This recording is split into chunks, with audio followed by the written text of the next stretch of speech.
you can get an idea and gauge what are the states that are going to be highest paying, and perhaps get an idea or a feel for where you might want to live and move to and start working as a psychologist.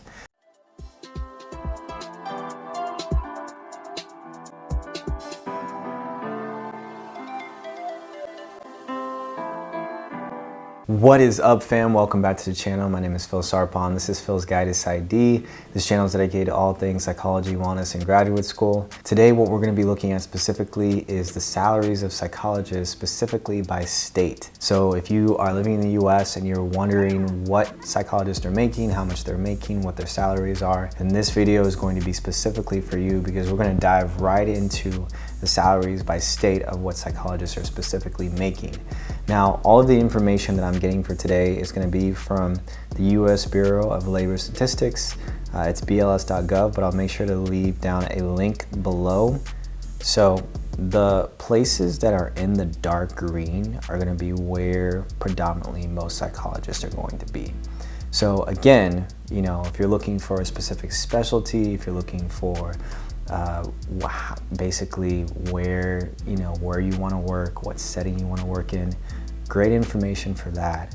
In terms of the state that you're wanting to work in, this gives you a really good picture of perhaps where the most concentration of psychologists are.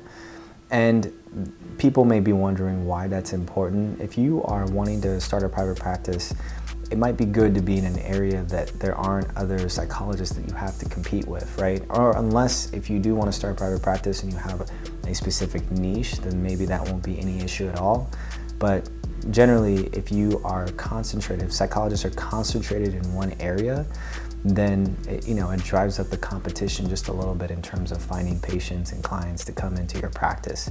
So that's just something to be aware of. That's why a lot of times for states that are in rural environments, really don't have to worry about that much competition at all, because you may be the only psychologist in town. So this picture is just going to give you an overview of what to maybe expect from state to state in terms of the concentration of psychologists.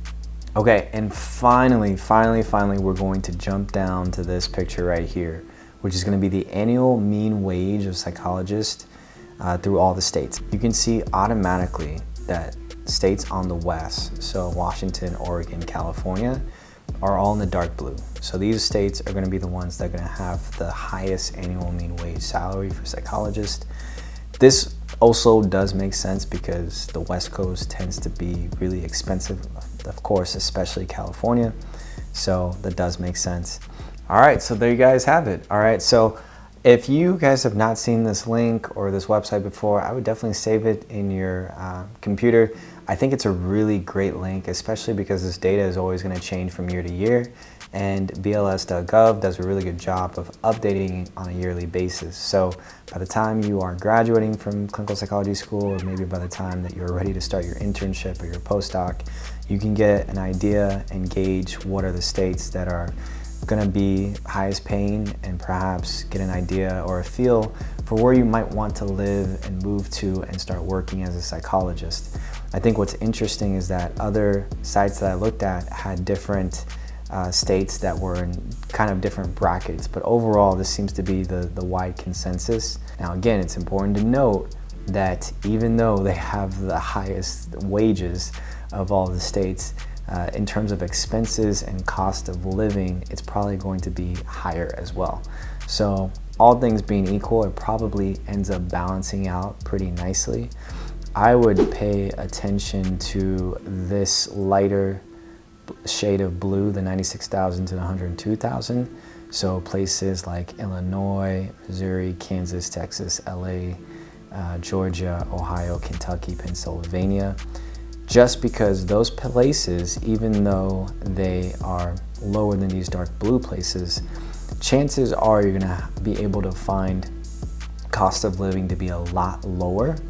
And because the wage is still high, in terms of the wage being high and the cost of living being not that bad, or prices for housing or renting or groceries being not that bad, you might actually have a wider margin of savings in these lighter blue states. All right guys, so that is the annual mean wage for psychologists state by state. If you want to go into the very specifics of each state, I would recommend, as I mentioned, going on the website and clicking through what state you might be in and what state you might want to live in and what amount that comes up to. But if you have any further questions about this, definitely leave it down in the comment section below. If you haven't already, I'd love to know if you're surprised by this information that I'm sharing, if you're not surprised, if it's pretty straightforward, if you've already known about this information. I'd love to know your thoughts and opinions and perspectives. So with that, if you haven't already, share and like this video, subscribe to the channel, and hopefully I will see you guys in the next video.